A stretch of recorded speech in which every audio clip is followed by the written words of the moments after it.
Okay, everyone. Hi. We are going to start this very long section 1C, um, and it's broken into 3 parts. There are going to be a bunch of videos on this, so you can pick and choose and do whatever you choose on it.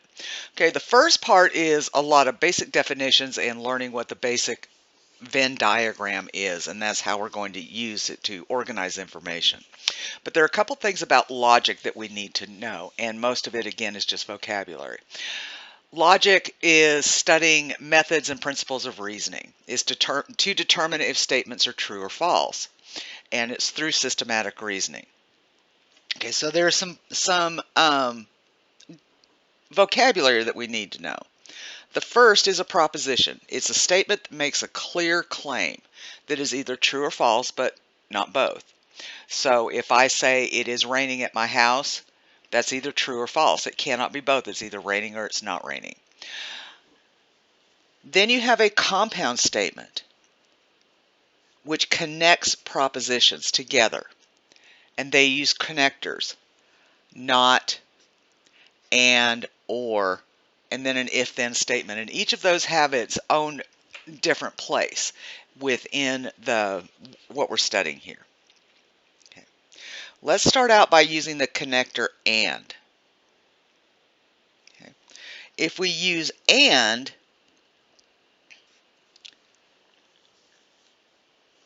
then both statements have to be true in order for the whole thing to be true. So, to apply for a certain scholarship, the applicant must be a full-time student and be employed full-time. So, true or false, to be eligible for the scholarship, the applicant must meet both requirements. That is true. So, and means both. It has to be both of them. Or has a meaning both in English and standard usage and also in mathematics. So if we're using the connector or with the same statement, to apply for a scholarship, the applicant must be a full-time student or employed full-time. True or false, to be eligible for the scholarship, the applicant must meet both requirements. False. One or the other. True or false, if the applicant meets both requirements, he may still apply for the scholarship. That is true.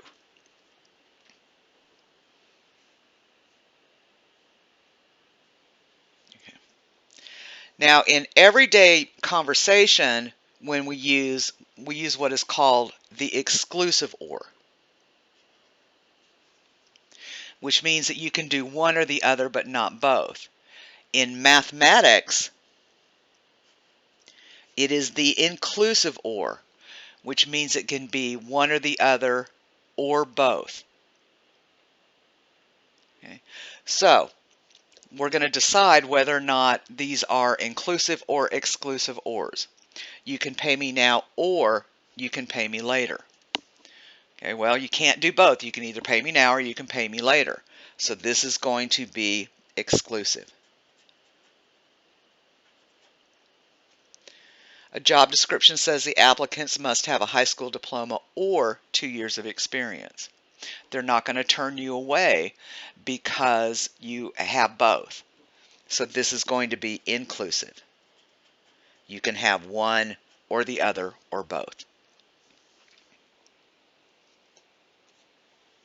Okay, so let's take that and see if we can apply this to something that's very practical for us, which is Venn diagrams. A set. Before we need to know what that is, we need to know a set.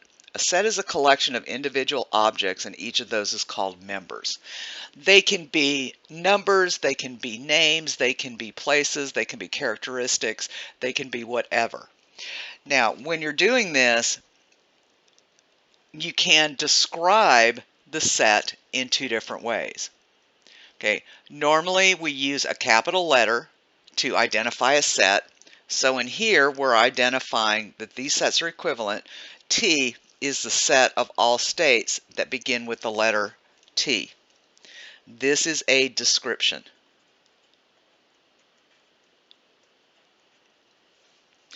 Or we can turn it into a set Now, replacing the word set are these brackets, and then we list the items. So this is a list of the members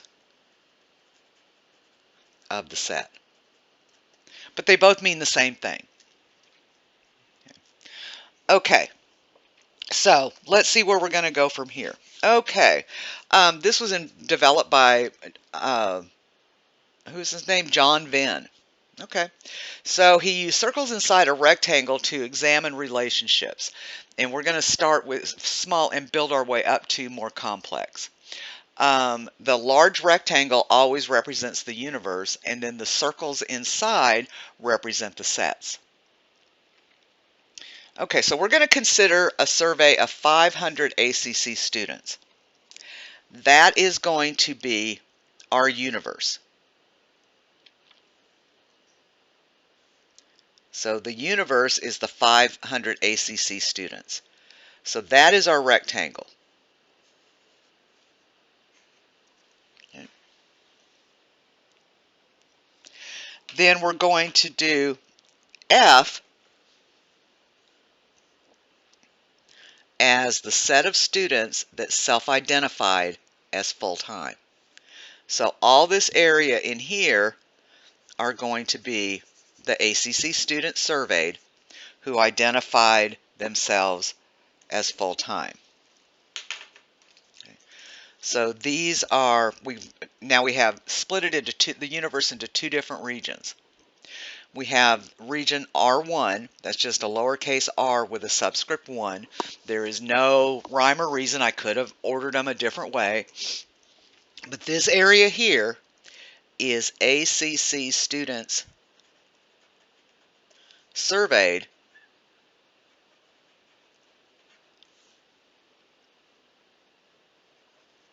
who are full-time.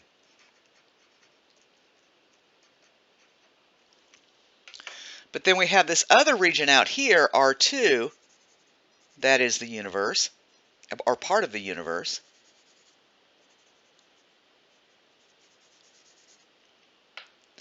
And we're going to call this region R2. These are going to be, they're still in the universe, so they are ACC students surveyed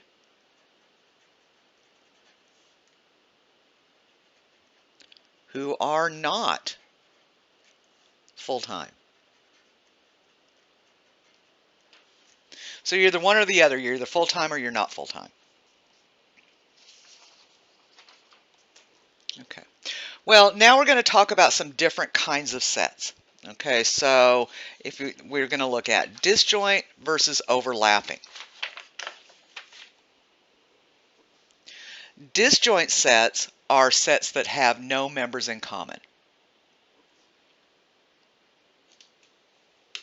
So disjoint sets have no members in common.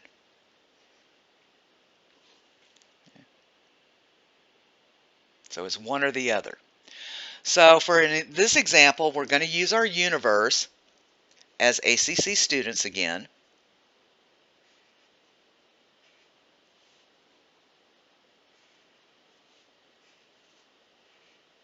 Okay. And we notice we have circles T and O. Now, since we have two circles, we have three regions. We have the inside T, inside O, and then outside both circles. We're going to let T represent students who were born in Texas.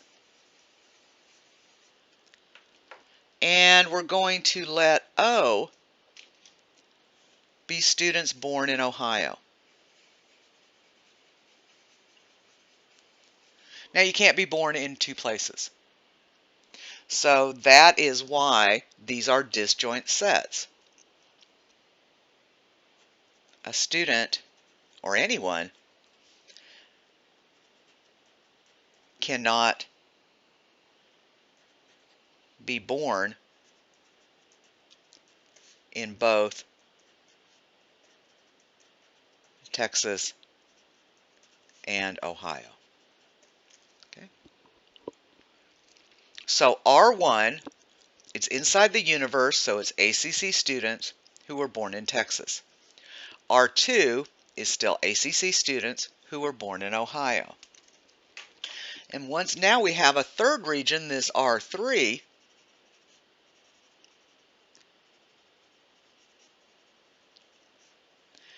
and this is going to represent they're still ACC students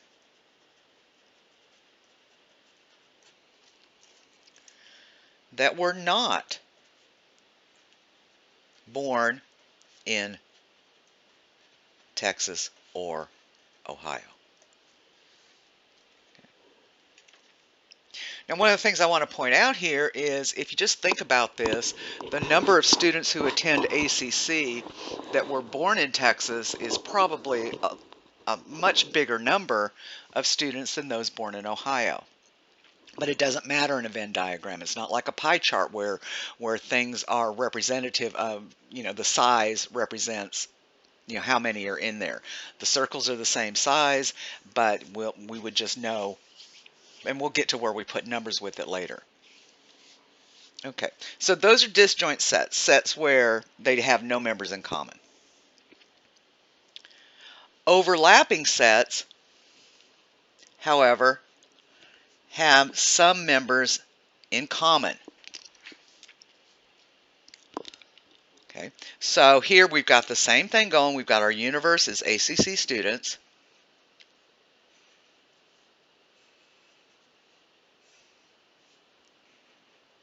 But now notice we have several different regions here. Okay, so we have the set of students who were born in Texas. Okay, that's okay. And we have M, the set of students who are multilingual. Now, I tell you right now, I am going to abbreviate multilingual. I'm going to abbreviate it as ML because I get so tired of writing multilingual. And you will too.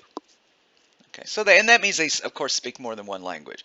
It doesn't say what the other language is, but they speak more than one language. Okay, now why are these sets overlapping? Because a student can be born in Texas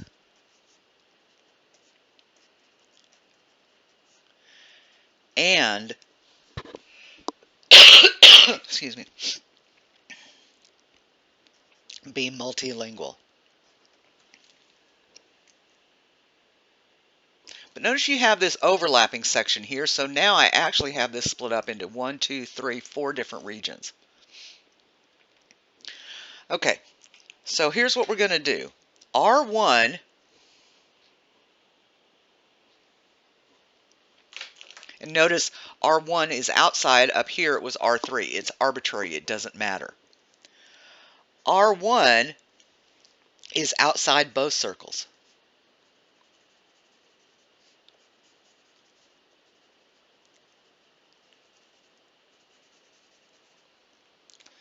Well, they're still in the universe, so they are students who are not born in Texas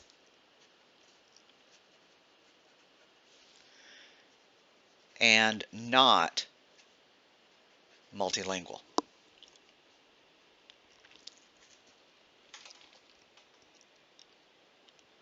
Oops, and I wrote that in the wrong place. Okay, so that goes up here. So I'll have to take the R2 and write it down here. Okay, now R2. The whole circle is those born in Texas, but it's just this crescent here that comprises this region.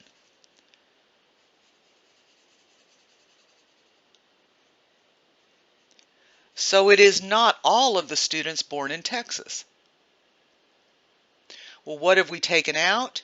We have taken out the portion that overlaps with multilingual. So R2 are students born in Texas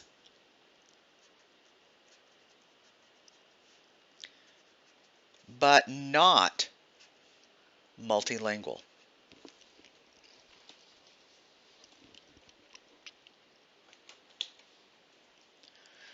Well, then we have this region here, the R3,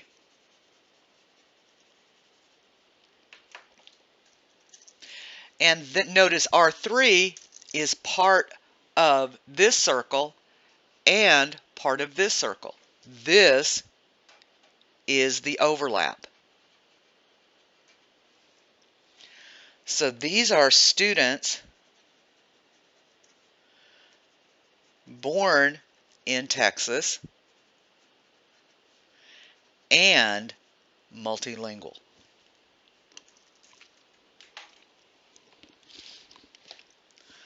Our last region here is just this portion of the multilingual circle,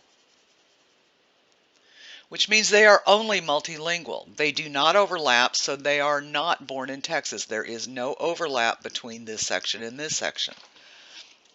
So these are students not born in Texas who are multilingual.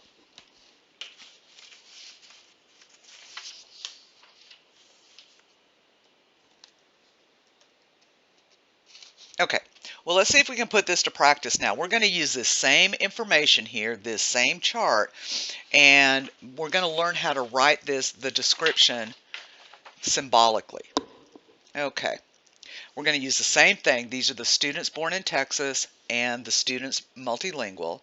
We're going to use an X to mark the regions where they represent the described set, and then use the symbols T and or M along with the necessary connectors to represent the set. So part A has been completed with you.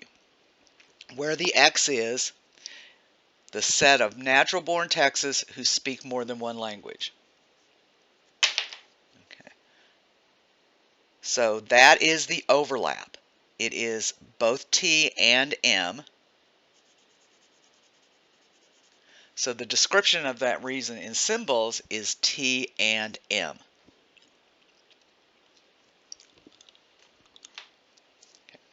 The set of students born in Texas who speak only one language, so they belong to the T circle but not to the M circle. So that is going to be this region here.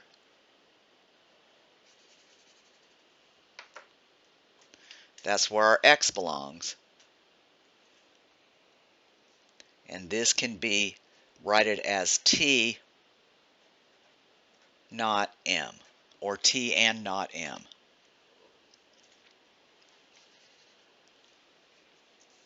Okay. I'm hoping if you're watching this and give it a try before you pause this at any time and rewatch it, or try the examples and then go back and see if you were correct. The set of multilingual students who were not born in Texas. Okay, so they are part of the multilingual, but they do not overlap with the T. So that is going to be this area right here.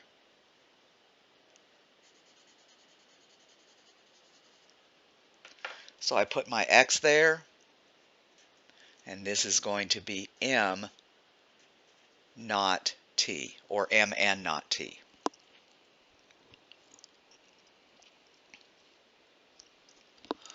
Okay, then we get to the set of students who were born in Texas or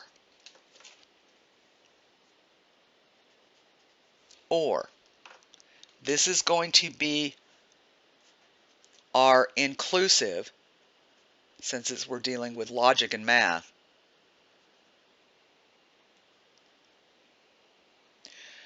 Which means either or both. So if you're inside any of the circles, you are included in that or statement. Whoops, wrong color. Ah!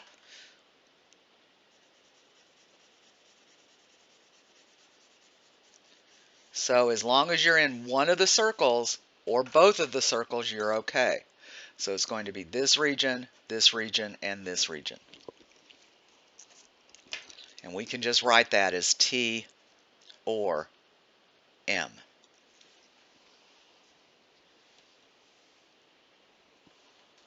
Okay. All right. Let's see. Now we're going to go backwards. We're going to give you the symbols, and then you're going to write the description and fill out this. Okay, so if it's not T or M, well, let's look at this. This kind of goes together with this one. If this is T or M, then not T or M is everything outside of that.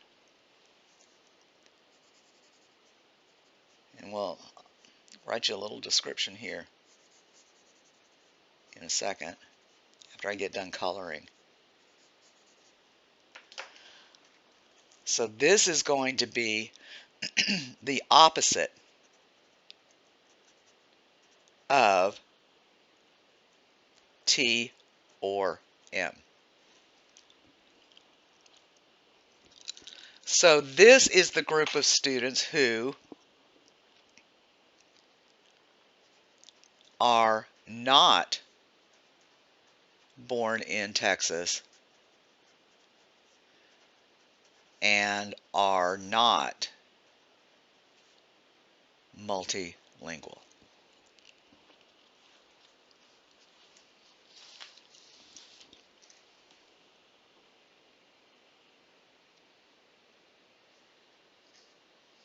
Okay. All right, not T. Well, of course, we know T is everything inside this circle. So not T is going to be everything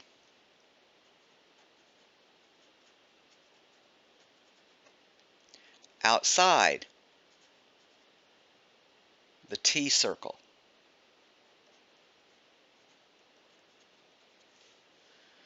So we're going to have, we're going to have everything outside of the T circle.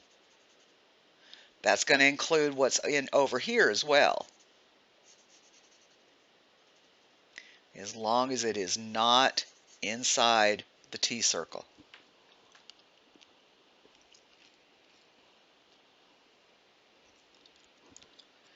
And we are going to describe these as students who are not born in Texas.